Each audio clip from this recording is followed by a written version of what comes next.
Bonjour les enfants, good morning. Aujourd'hui c'est mardi 5 mai et je souhaite qu'on continue à travailler sur les nombres pairs, les nombres impairs et donc sur les doubles et les moitiés. Alors hier, je vous ai rappelé ce que nous avions fait en classe pour découvrir ce qu'étaient les nombres pairs et impairs. Je vous rappelle, on avait essayé de partager en deux. Donc 1 est impair, 2 est pair, je peux le partager, 3 est impair, 4 est pair, 5 impair, 6 pair, 7 impair, 8 pair, 9 impair et 10 pair. Donc on a comme ça une alternance, nombre impair, nombre pair, nombre impair, nombre pair.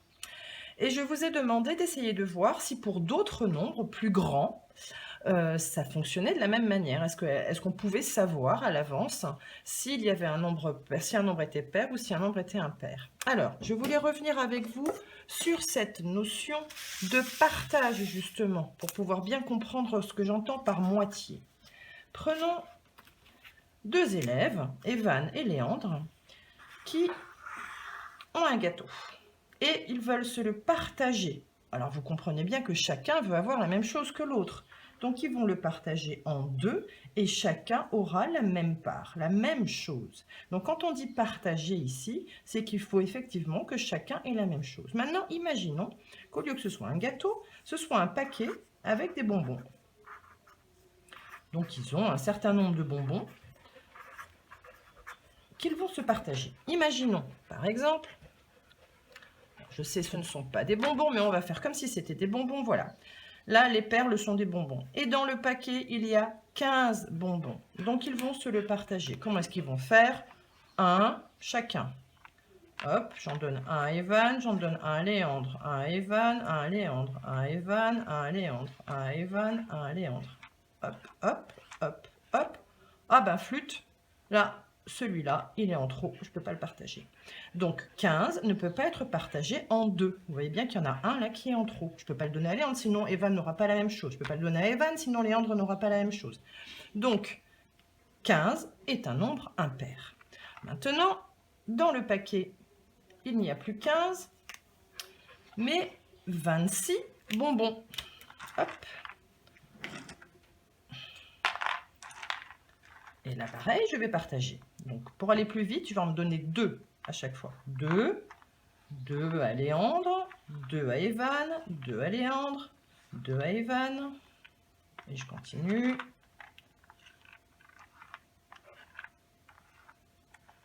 Et là, regardez, hop, j'en donne 1 et 1. Donc là, chacun peut avoir la même chose. D'accord? Donc 26 est un nombre pair. Evan a eu la moitié de 26 et Léandre a eu l'autre moitié de 26. Et si je compte 1, 2, 3, 4, 5, 6, 7, 8, 9, 10, 11, 12, 13. Evan a eu 13 bonbons. 1, 2, 3, 4, 5, 6, 7, 8, 9, 10, 11, 12, 13. Et Léandre a eu 13 bonbons. Donc 13 est la moitié de 26 et 26 est un nombre pair. Donc vous voyez effectivement que je peux faire la même chose en fait sur des nombres plus grands. Je continue avec des nombres encore plus grands. Et cette fois-ci, j'utilise les barrettes Cuisenaire. Voyons voir. Est-ce que 41 est un nombre pair ou impair? Alors, peut-être que vous avez déjà votre idée. Alors, on va essayer de partager. Alors, j'ai d'abord mes barrettes de 10. Ah bah j'en ai 4. Donc, je vais en mettre une. Donc, j'en ai 2 de chaque côté. Et puis, bah, malheureusement, il y a le 1 qui me pose problème. Donc, 41, je ne peux pas le partager. 41 est un nombre impair. Maintenant, voyons pour 58. Alors, 1, 2, 3, 4, 5 barrettes de 10. Donc, j'en mets une. Ah, il m'en reste une. Ah, mais là, je sais comment faire, parce que je sais que 10, hop, c'est 2 fois 5. Donc là, je remplace ma barrette de 10 par 2 barrettes de 5. Et puis du coup, je peux en mettre une de chaque côté. Et c'est pareil, donc là, il me reste la barrette de 8. Ah, mais 8, je le sais aussi. Hop, je peux remplacer 8 par 2 barrettes de 4. Donc voilà, et j'en mets une de chaque côté. Donc là, j'ai partagé 58. Et j'ai exactement la même chose de chaque côté. Donc là, 58 est un nombre pair. Donc si nous revenons maintenant sur notre frise numérique, effectivement, vous avez Comme pour les premiers nombres, où on avait vu que 0, 1 est impair, 2 est pair, et bien à chaque fois c'est la même chose. Si je prends par exemple ici, 40 est pair, 41 on a vu est impair, 42 sera pair, 43 est impair, 44 est pair, et ainsi de suite.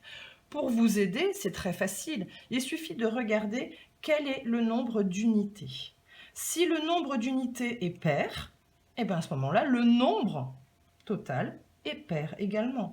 Si le nombre d'unités est impair, comme 45, à ce moment-là, le nombre total est impair également. Voilà. Alors la prochaine vidéo, nous parlerons maintenant justement des doubles et des moitiés. À tout de suite.